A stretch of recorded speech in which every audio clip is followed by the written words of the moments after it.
ಜಿಲ್ಲಾ ಘಟಕಗಳ ನೇತೃತ್ವದಲ್ಲಿ ಈಗಾಗಲೇ ನಮಗೆ ತಿಳಿದಂತಿರುವ ರಾಜ್ಯದಲ್ಲಿ ಬಾಣಂತಿಯರ ಸರಣಿ ಸಾವು ಪ್ರಕರಣಗಳು ಒಂದೊಂದಾಗಿ ಬೆಳಕಿಗೆ ಬರ್ತಾ ಇದ್ದಾವೆ. ಈಗ ಮೊನ್ನೆ ಬಳ್ಳಾರಿ ಸರ್ಕಾರಿ ಆಸ್ಪತ್ರೆಯಲ್ಲಿ ಕೆಲವೇ ದಿನಗಳ ಅಂತರದಲ್ಲಿ 5 ಜನ ಸಾವನ್ನಪ್ಪಿದ್ದಾರೆ. ಅದೇ ರೀತಿಯಾಗಿ ಬೆಳಗಾವಿ ಜಿಲ್ಲೆಯಲ್ಲಿ ಸಹ ಒಂದು 20-30 ಜನ ಬಾಣಂತಿಯರು ಸಾವಿಗೀಡಾಗಿದ್ದಾರೆ. ಅದೇ ರೀತಿ ಹುಬ್ಬಳ್ಳಿ ಕಿಮ್ಸ್ ಆಸ್ಪತ್ರೆಯನ್ನು ಸುಮಾರು 6 ತಿಂಗಳ ಅವಧಿಯಲ್ಲಿ ಒಂದು 20-25 ಜನ ಸಾವನ್ನಪ್ಪಿದ್ದಾರೆ. ಅದೇ ರೀತಿಯಲ್ಲಿ ರಾಜ್ಯದಲ್ಲಿ ನೂರಾರು ಒಂದು ಬಾಣಂತಿಯರ ಒಂದು ಸಾವುಗಳ ಸರಣಿ ಸಾವುಗಳ ಒಂದು ಪ್ರಕರಣವನ್ನು ಬಹಳ ಗಂಭೀರವಾಗಿ ಪರಿಗಣಿಸಬೇಕಾಗಿತ್ತು ಸರ್ಕಾರಗಳ.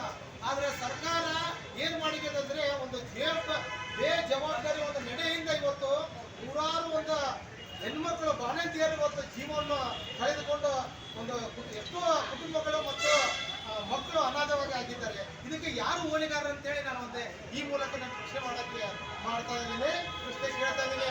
ಬಂಧುಗಳೇ, ಇದ್ರ ಹಿಂದೆ ಬಹಳ ದೊಡ್ಡ ಒಂದು ಮಾಫಿಯಾ ಇದೆ, ಮೆಡಿಕಲ್ ಮಾಫಿಯಾ.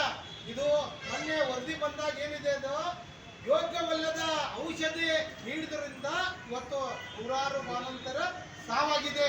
ಇದಕ್ಕೆ ಸರ್ಕಾರ ಈಗಾದರೂ ಎಚ್ಚೆತ್ಕೋಬೇಕಾಗಿದೆ. ನಮಗೆ ಒಂದೆರಡು ಬಾಣಂತಿಯರ ಸಾವು ಪ್ರಕರಣ ಎಚ್ಚೆತ್ತುಕೊಂಡಿದ್ರೆ ಸಾಕಷ್ಟು ಸಾವು ಪ್ರಕರಣಗಳನ್ನು ನಾವು ತಡೆಗಟ್ಟಲಿಕ್ಕೆ ಸರ್ಕಾರ ಇದು ಆಗ್ಬೇಕಾಗಿತ್ತು. ಆ ಸರ್ಕಾರ ಏನಾಗಿತ್ತು ಅಂದ್ರೆ ಇವತ್ತು ಬರೀ ಏನಾಗಿದೆ, ಸರ್ಕಾರ ಕುರ್ಚಿ ಉಳಿಸ್ಕೊಳ್ಳಕ್ಕೆ ಮತ್ತು ಅದರಲ್ಲೇ ನಿಮಿತ್ತನಾಗಿ ಹೊರತು ಇವತ್ತು ಜನರದ ಆರೋಗ್ಯದ ಬಗ್ಗೆ ಕಾಳಜಿ ಇಲ್ಲ ಅನ್ನೋದು ನಮ್ಮ ಮೇಲ್ನೋಟಕ್ಕೆ ಕಂಡು ಬರ್ತಾ ಇದೆ.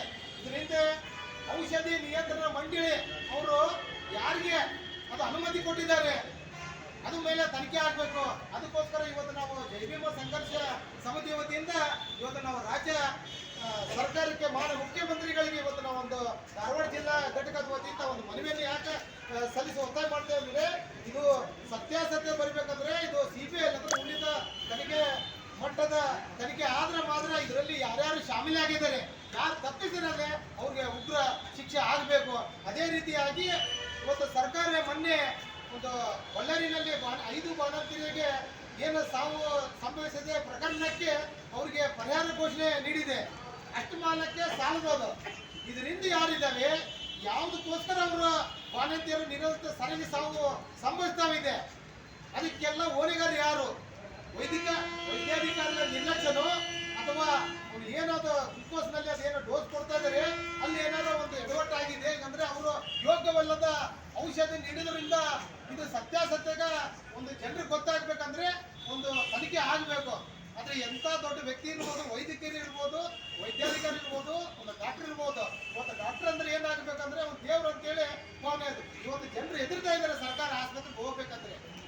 ಯಾಕಂದ್ರೆ ಅಲ್ಲಿ ಸರಿಯಾಗಿ ವ್ಯವಸ್ಥೆ ಇಲ್ಲ ಮತ್ತು ಯಾವುದೋ ಒಂದು ಇಂಥ ವ್ಯವಸ್ಥೆ ಜನರಿಗೆ ಸಿಗಬೇಕಂತ ಆರೋಗ್ಯದ ಬಗ್ಗೆ ಸಾಕಷ್ಟು ಪ್ರಯೋಜನಗಳಿದ್ರು ಅದು ಒಂದು ವೈದ್ಯಾಧಿಕಾರಿ ಮತ್ತು ಆಡಳಿತ ಮಂಡಳಿಯ ಒಂದು ಕೊರತೆ, ಸಮನ್ವಯ ಕೊರತೆಯಿಂದ ಇವೆಂತ ಅವಘಡಗಳ ಸಂಭವಿಸ್ತಾವಿದೆ. ಅದಕ್ಕೆ ಸರ್ಕಾರ ಇದ್ರ ಬಗ್ಗೆ ಮೊನ್ನೆ ತಾನೇ ಬೆಳಗಾವಿ ಅಧಿವೇಶನ ನಡಿಬೇಕಂದ್ರೆ ಮಾನ್ಯ ಆರೋಗ್ಯ ಸಚಿವರು ಒಂದು ಹೇಳಿಕೆ ಕೊಡ್ತಾರೆ ಮಾಧ್ಯಮದಲ್ಲಿ. ಏನಂತೇಳಿ, ಈ ಸರಣಿ ಸಾವುಗಳು ಏನಂತ ಮಾಧ್ಯಮದವರು ಪತ್ರಕರ್ತರು ಒಂದು ಪ್ರಶ್ನೆ ಕೇಳ್ತಾರೆ, ನೀವು ಆರೋಗ್ಯ ಸಚಿವರು ಮತ್ತು ನೀವು ಏನ್ ಮಾಡ್ತಾ ಇದ್ರಿ ಇಷ್ಟೆಲ್ಲ ಸಾವು ಕಳೆದ್ರೆ? ಇಲ್ಲ, ಈ ಸಾವುಗೆಲ್ಲ ಸಹಜ ಅಂತ ಹೇಳ್ತಾರೆ. ಅಯೋಗ್ಯ ಮಂತ್ರಿಯನ್ನು ಹೇಳಕ್ಕೆ ಇಷ್ಟಪಡ್ತೀನಿ. ಇವತ್ತು ಹೆಣ್ಮಕ್ಳು ಸತ್ತಂದ್ರೆ ಒಂದು ಸಹಜ ಸಾವು ಅಂತಾರೆ ಅವರು, ಇದೆಲ್ಲ ಕಾಮನ್ ಅಂತಾರೆ. ಅವ್ರು ನಿಜವಾಗ್ಲೂ ಲೈಕ್ ಇಲ್ಲ. ಅವ್ರು ನಿಜವಾಗ ಅವ್ರು ಏನಾದ್ರು ಇತ್ತಂದ್ರೆ ಸರ್ಕಾರ ಮಾನ್ಯ ಮುಖ್ಯಮಂತ್ರಿ ಮೊದಲು ಅವರು ರಾಜೀನಾಮೆ ಪಡಿಬೇಕು. ಇಂಥ ನಮಗೆ ಅಯೋಗ್ಯ ಆರೋಗ್ಯ ಸಚಿವರು ಬೇಕಾಗಿಲ್ಲ. ನಿಜವಾಗ್ಲೂ ಅವ್ರು ಏನಾರ ಜನರ ಬಗ್ಗೆ ಕಿಂಚಿತ್ ಕಾಳಜಿ ಇತ್ತಂದ್ರೆ ಒಂದು ತಕ್ಷಣ ರಾಜೀನಾಮೆ ಪಡಿಬೇಕು.